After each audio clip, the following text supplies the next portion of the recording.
नमस्कार मित्रों, भविष्य की ऑनलाइन क्लासेज में आपका हार्दिक अभिनंदन। आज हम अपने टॉपिक को आगे बढ़ा रहे हैं हिंदी व्याकरण की क्लासेज में। आज हम प्रारंभ कर रहे हैं संज्ञा। इससे पहले की क्लास में हमने शब्दों का वर्गीकरण देखा था।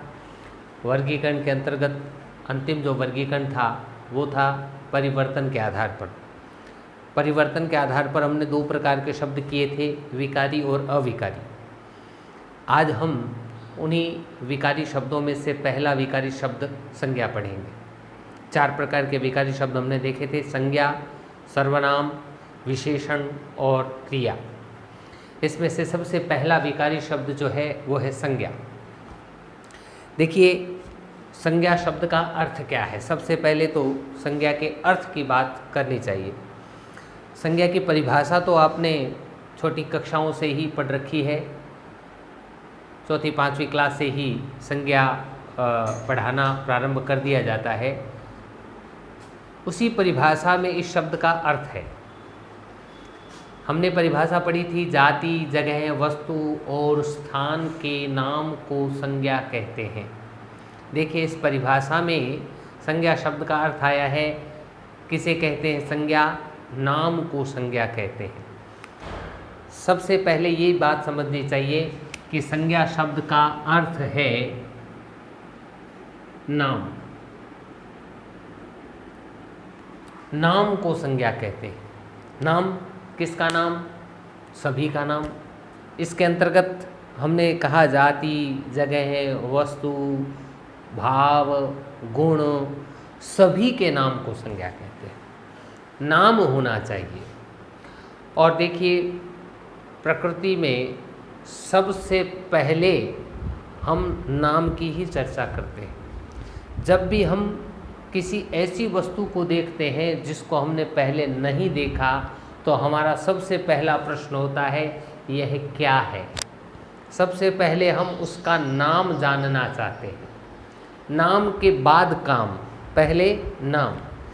ऐसे ही जब भी हम किसी अपरिचित व्यक्ति से मिलते हैं तो सबसे पहले उसका नाम पूछते हैं, फिर काम।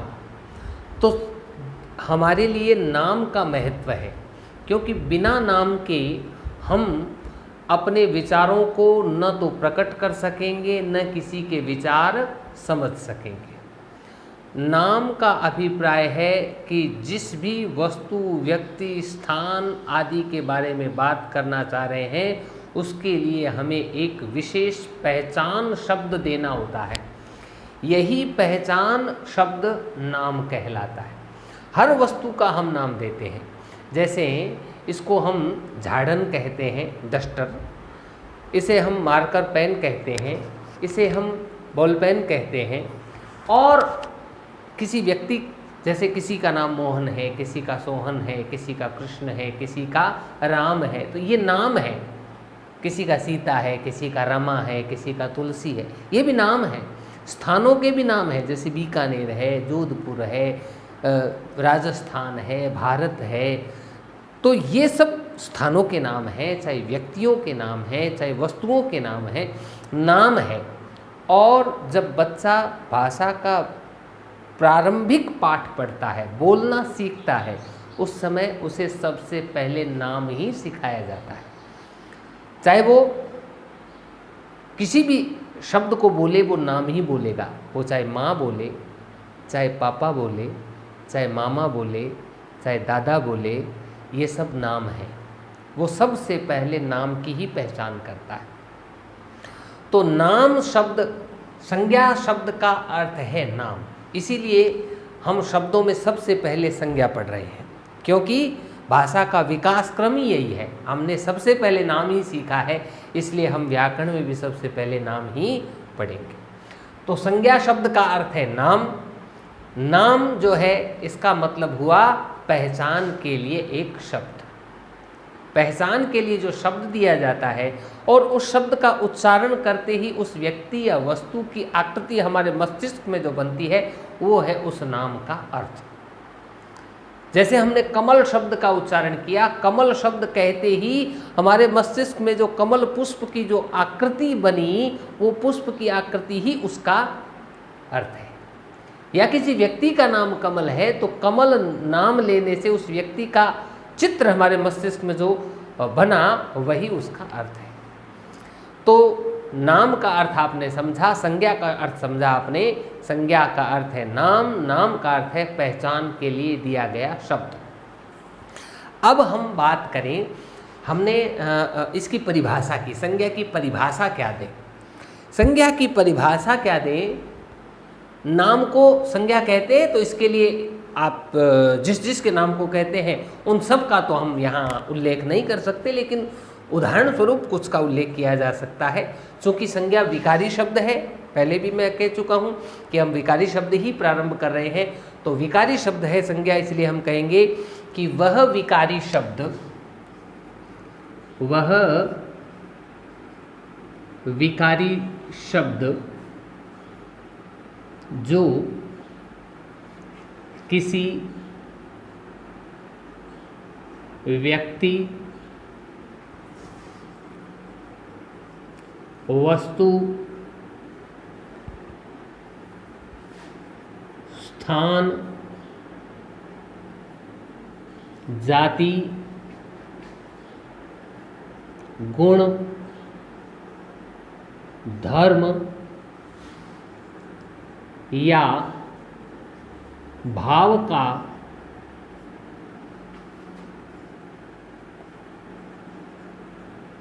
बोध कराता है,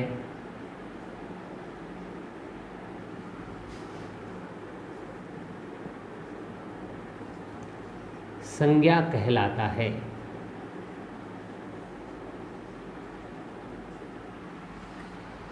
वह विकारी शब्द जो किसी व्यक्ति, वस्तु, स्थान, जाति, गुण, धर्म या भाव का बोध करवाता है, संज्ञा कहलाता है। तो ये है संज्ञा की परिभाषा।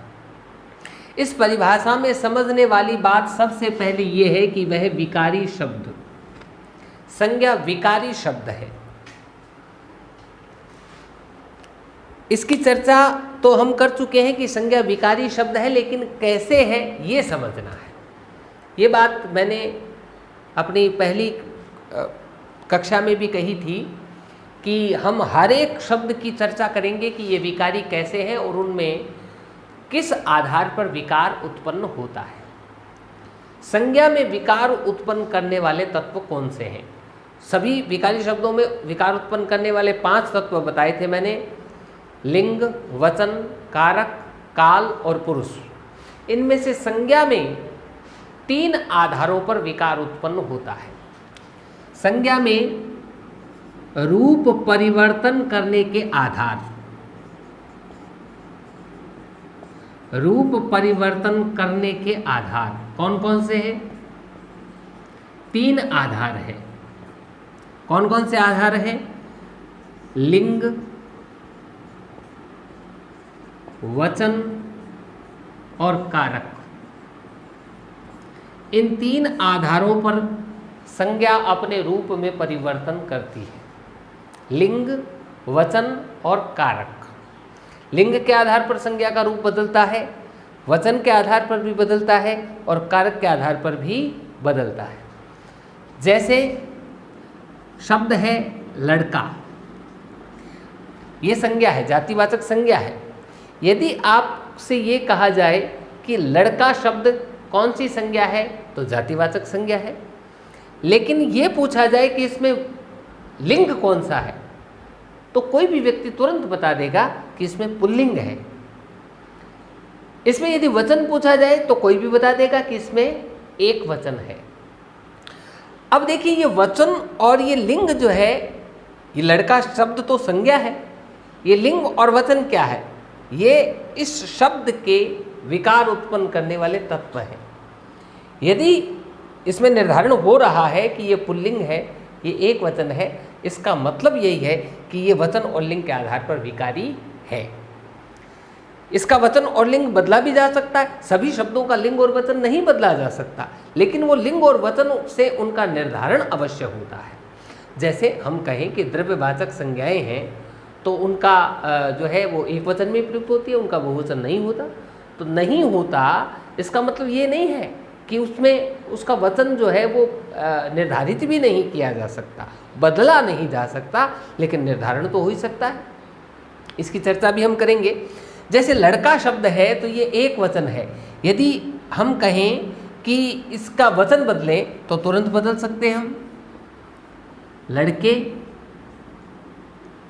या लड़कों, ये दो रूप बनेंगे बहुवचन में इसके। बिना विभक्ति चिन्ह के यदि प्रयोग करना हो तो लड़के, और विभक्ति चिन्ह के साथ प्रयोग करना हो तो लड़कों। लड़कों ने काम बिगाड़ दिया, लड़के खेल रहे हैं, दोनों ही बहुवचन है। लड़का एक वचन है, वचन के आधार पर इनके रूप में परिवर्तन आया, अर्थात ये वचन के आधार पर विकारी है। ऐसे ही यदि मैं कहूं लिंग बदले लड़का शब्द का, तो इसका स्त्रीलिंग यदि हमें बनाना हो तो शब्द बन जाएगा लड़की, शब्द बनेगा लड़की। और लड़की शब्द भी हमें पता है कि है तो स्त्रीलिंग, लेकिन एक वचन है। यदि इसका भी बहुवचन बनाना हो तो लड़कियां।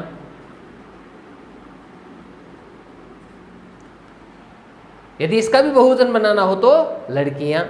अब देखिए कि लड़का शब्द पुल्लिंग एक वचन था, लड़के पुल्लिंग बहुवचन है, लड़कों भी पुल्लिंग बहुवचन है, लड़की स्त्रीलिंग एक वचन है और लड़कियां स्त्रीलिंग बहुवचन है। तो ये लड़का शब्द लिंग में भी परिवर्तित हुआ, स्त्रीलिंग बनाया तो लड़की बन गया, वचन में भी परिवर्तित हुआ। तो ये शब्द जो है ये संज्ञा है, और संज्ञा लिंग और वचन के आधार पर विकारी है। एक उदाहरण से ही हमें ये समझ में आ सकता है, और बहुत सारे उदाहरण लिए जा सकते हैं। जैसे मानव, मानव भी जातिवाचक संज्ञा है। मानव, मानवों,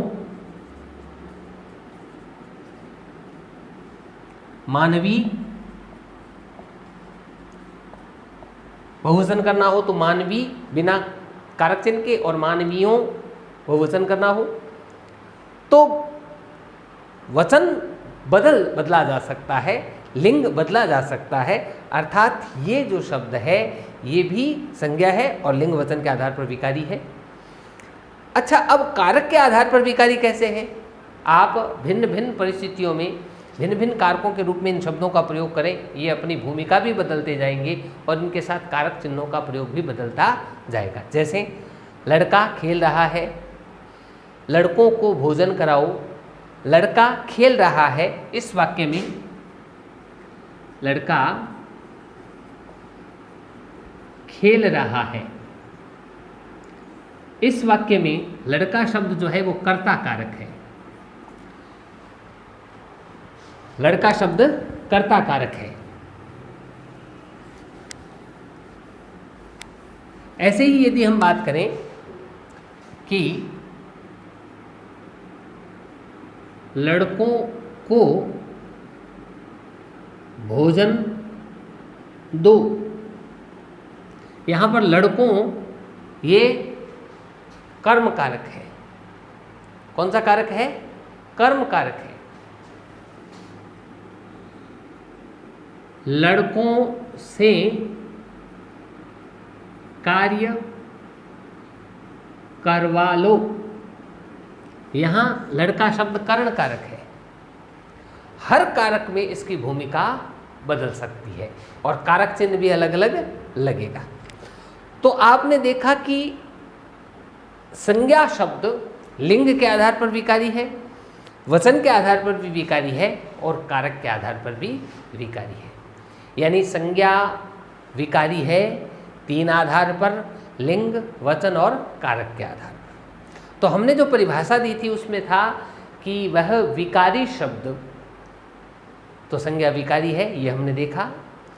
किस किस का नाम बताते हैं? सभी का। संसार में जो भी कुछ दिखाई देता है और जो नहीं भी दिखाई देता उनके लिए भी हम नाम का प्रयोग करते हैं। जैसे स्वर्ग या नरक शब्द हमने प्रयोग में लिए, दिखाई नहीं देते, लेकिन हमने कल्पना लोक से ही इनका निर्माण कर लिया। इनके लिए हमने शब्दों का निर्माण किया। तो ऐसी चीज़ें जो भाव रूप में होती है उनके लिए भी हमने नाम का निर्धारण कर लिया।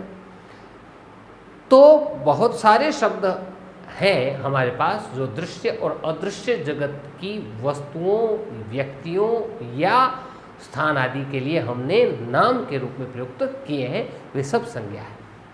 चलिए, तो अब हम आगे चलते हैं परिभाषा से कि अब बात करें कि संज्ञा के भेद कितने हैं। देखिए, संज्ञा के भेद कई आधारों पर किए जा सकते हैं। व्याकरण में हम संज्ञा के भेद पढ़ते ही आए हैं। छोटी क्लासों में हमें 3 भेद पढ़ाए गए थे, व्यक्तिवाचक, जातिवाचक और भाववाचक। ऊपर की क्लासों में आते हैं तो 2 संज्ञाएं और बढ़ा दी जाती है, एक समूहवाचक और एक द्रव्यवाचक। ये भेद तो व्याकरण के आधार पर हैं ही, प्रश्न तो इन्हीं में से आते हैं। लेकिन एक भेद हमें और भी देखना चाहिए जो हमारे लिए उपयोगी है। कौन सा? गणना के आधार पर। गणना के आधार पर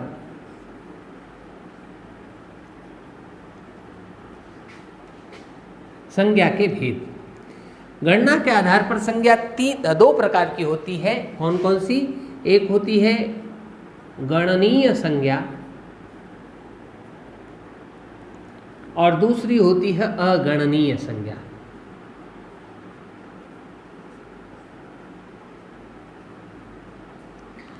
गणनीय संज्ञा का मतलब है जिसकी गिनती कर सकें, जिसकी गिनती कर सके, जिसकी गणना कर सकें, वो है गणनीय संज्ञा। जो 5 प्रकार की संज्ञाएं हमने देखी उसमें से जातिवाचक संज्ञा और समूहवाचक संज्ञाएं गणनीय हैं। जातिवाचक गणनीय होती है और समूहवाचक भी गणनीय होती है। व्यक्तिवाचक संज्ञा एक वचन में ही प्रयुक्त होती है, इसलिए एक ही होती है, अधिक हो ही नहीं सकती। अगणनीय संज्ञाओं में आती है द्रव्यवाचक संज्ञा और भाववाचक संज्ञा। द्रव्यवाचक और भाववाचक संज्ञाएं अगणनीय है, इनकी गणना नहीं हो सकती। लेकिन इनमें भी दोनों में आपस में फिर अंतर है। क्या अंतर है कि द्रव्यवाचक जो है वो गणनीय तो नहीं है, इनकी गणना तो नहीं हो सकती, लेकिन नाप तोल के योग्य है। इनका नाप तोल किया जा सकता है, माप कर सकते हो, नाप कर सकते हो, तोल सकते हो। भाववाचक संज्ञाएं गणनीय भी नहीं है और माप तोल के योग्य भी नहीं है, इनका नाप तोल भी नहीं हो सकता। तो 2 प्रकार की संज्ञाएं बताई मैंने, गणनीय और अगणनीय। गणनीय का मतलब है जिनकी गणना की जा सके, जिनकी गिनती की जा सके, और अगणनीय है जिनकी गिनती नहीं की जा सकती, जिनकी गणना संभव नहीं है। चलिए, अब बात करते हैं व्याकरण के आधार पर। व्याकरण में हम जो है कितने प्रकार की मानते हैं संज्ञा? व्याकरण में हम मुख्य रूप से 3 प्रकार की संज्ञा मानते हैं। एक है व्यक्तिवाचक, दूसरी है जातिवाचक और तीसरी है भाववाचक। 2 संज्ञाओं के नाम अभी मैंने और लिए, एक द्रव्यवाचक और एक समूहवाचक। देखिए, ये जो द्रव्यवाचक संज्ञा है ये तो जातिवाचक का ही भाग है। द्रव्यवाचक जो है वो तो जातिवाचक संज्ञा का ही एक भाग है। जिन वस्तुओं की गणना नहीं कर सकते उनको हम जातिवाचक से निकालकर द्रव्यवाचक में रख देते हैं। जिन पदार्थों की, जिन वस्तुओं की, जिन द्रव्यों की, जिन तरल या ठोस आदि पदार्थों की हम गणना नहीं कर सकते, उनको हम द्रव्यवाचक संज्ञा का एक अलग समूह बनाकर उसमें रखते हैं। और समूहवाचक संज्ञा वास्तव में जातिवाचक और व्यक्तिवाचक का ही मिश्रित रूप है, इनमें से ही निकाला गया है। तो यदि इन 2 को और माना जाए भेदों में, तो ये जो है वो चौथा भेद हो जाएगा और एक और हो जाएगा 5वां, वो होगा समूहवाचक। तो कुल मिलाकर भेद हुए 5: व्यक्तिवाचक, जातिवाचक, द्रव्यवाचक, समूहवाचक और भाववाचक। कुल मिलाकर 5 संज्ञाएं हैं। कुछ विद्वान और भी अलग अलग प्रकार के भेद करते हैं, किंतु मूर्त और अमूर्त भेद भी किए जा सकते हैं। तो मूर्त और अमूर्त जो भेद करेंगे उनमें व्यक्तिवाचक, जातिवाचक, द्रव्यवाचक और समूहवाचक ये मूर्त संज्ञाएं हैं, भाववाचक अमूर्त संज्ञा है। तो इस आधार पर भी भेद किए जा सकते हैं, लेकिन मुख्य रूप से ये 5 भेद ही हमारे परीक्षा के लिए उपयोगी होते हैं। व्यक्तिवाचक, जातिवाचक, द्रव्यवाचक, समूहवाचक और भाववाचक। तो कुल मिलाकर संज्ञा के 5 भेद हैं। इन 5 भेदों को हम एक एक करके आगे पढ़ते हैं। सबसे पहले बात करते हैं व्यक्तिवाचक संज्ञा की। आपने स्क्रीनशॉट ले लिया हो तो चलिए, व्यक्तिवाचक संज्ञा। व्यक्तिवाचक संज्ञा किसे कहते हैं?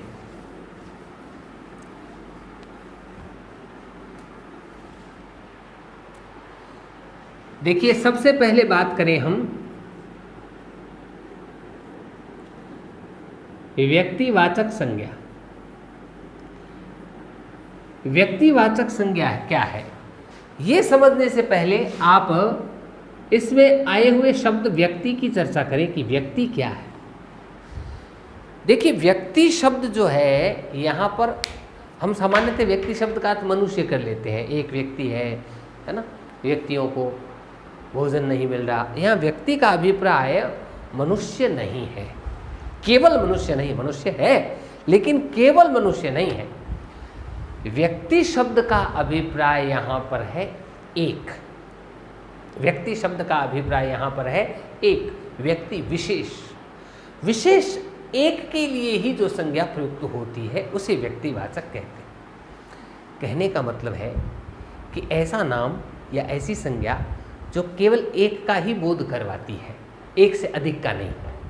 अधिक लोगों के लिए या अधिक वस्तुओं के लिए या अधिक स्थानों के लिए जिस शब्द का प्रयोग नहीं किया जा सकता, केवल एक के लिए ही किया जा सकता है, जो विशेष है। व्यक्ति विशेष के लिए, यानी एक के लिए ही जिसका प्रयोग हो उसे व्यक्तिवाचक संज्ञा कहते हैं।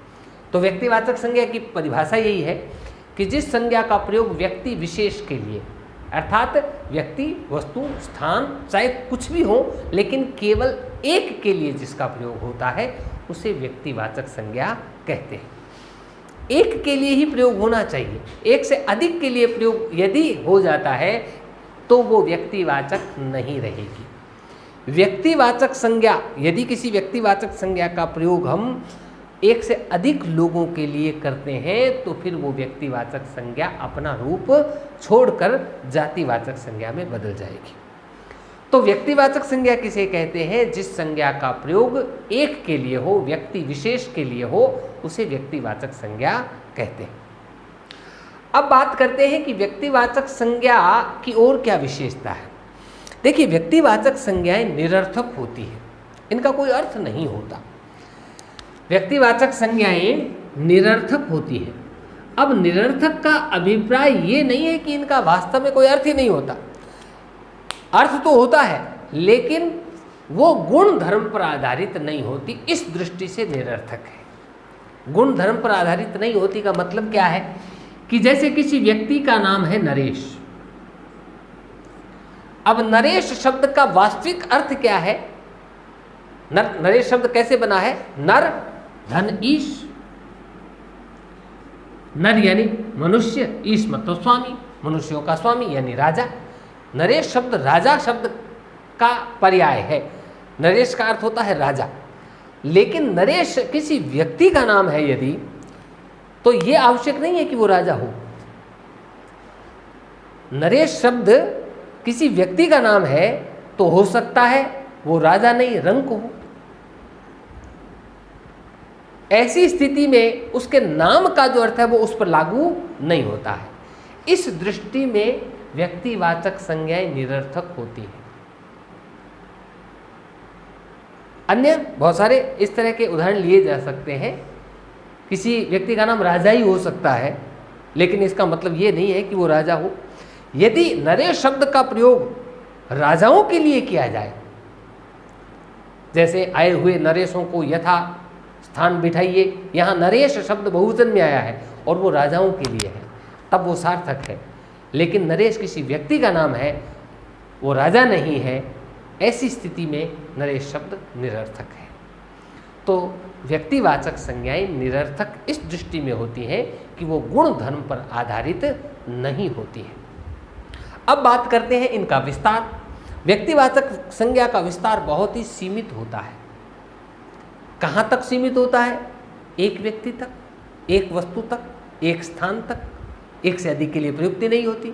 इसीलिए व्यक्तिवाचक का स्थान भी बहुत सीमित होता है, जबकि जातिवाचक संज्ञाएं बहुत अधिक विस्तृत होती है। अच्छा, इस दृष्टि में भी व्यक्तिवाचक संज्ञा का स्थान सीमित है कि हमारे जीवन में व्यक्तिवाचक संज्ञाओं की अपेक्षा जातिवाचक का महत्व बहुत अधिक होता है। हम कुछ व्यक्तिवाचक संज्ञाओं से आजीवन काम चला लेते हैं। सामान्यतः एक समय में हमारे मस्तिष्क में 20-30 व्यक्तिवाचक संज्ञाएं ही होती हैं। कुछ विशेष परिस्थितियों में किसी के मस्तिष्क में 100-200 हो सकती है, लेकिन जातिवाचक संज्ञाओं की तो गणना ही नहीं कर सकते, अनंत होती है। जन्म के समय से जिन जातिवाचक संज्ञाओं का हमने प्रयोग सीखा है, मृत्यु तक उन समस्त जातिवाचक संज्ञाओं का प्रयोग हम वैसे ही करते रहेंगे, उसी रूप में करते रहेंगे। लेकिन व्यक्तिवाचक संज्ञाएं तो आती रहेंगी, जाती रहेंगी। पहली कक्षा में आपके जो मित्र थे उनके नाम 10वीं क्लास में आकर के लिए आपके लिए निरर्थक हो गए, आप भूल भी गए। और 10वीं क्लास में आपके जो मित्र थे वो आप जब कॉलेज में पहुंचे तब तक आपके मस्तिष्क से निकल गए।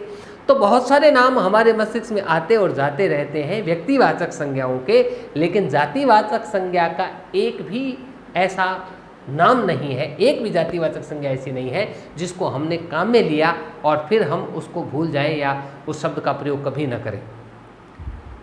आपने बचपन में दूध शब्द सीखा होगा, माँ शब्द सीखा होगा, पिताजी शब्द सीखा होगा, बहुत सारी ऐसी जातिवाचक संज्ञाएं सीखी होंगी जो हम निरंतर जिनका प्रयोग करते हैं।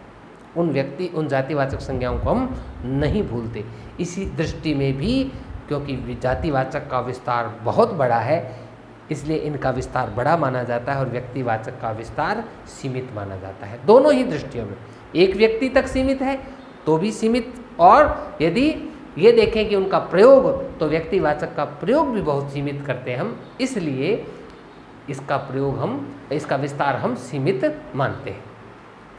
तो दो विशेषताएं बताई मैंने आपको व्यक्तिवाचक की। व्यक्तिवाचक संज्ञाएं गुण धर्म पर आधारित न होने के कारण निरर्थक होती हैं, और दूसरी विशेषता ये कि व्यक्तिवाचक का विस्तार जातिवाचक की अपेक्षा बहुत सीमित होता है। चलिए अब बात करें कि इनका विस्तार कहाँ तक है। तो व्यक्तिवाचक संज्ञाओं का विस्तार का अभिप्राय यहाँ पर यह है कि किन किन रूपों में प्रयोग में ली जाती है। अब संज्ञा का अर्थ ही है नाम, तो नाम ही बताएंगी व्यक्तिवाचक भी, लेकिन एक ही का नाम होगा, चाहे वो व्यक्ति, वस्तु, स्थान कुछ भी हो। जैसे हम सबसे पहले देखें तो व्यक्तियों के नाम, संसार के समस्त मनुष्यों के, व्यक्तियों के जो नाम हैं वो सब इसके अंतर्गत आएंगे। चाहे वो राम हो, चाहे सीता हो, चाहे अकबर हो, ये सभी व्यक्तिवाचक संज्ञाएं हैं, व्यक्तियों के नाम। यदि हम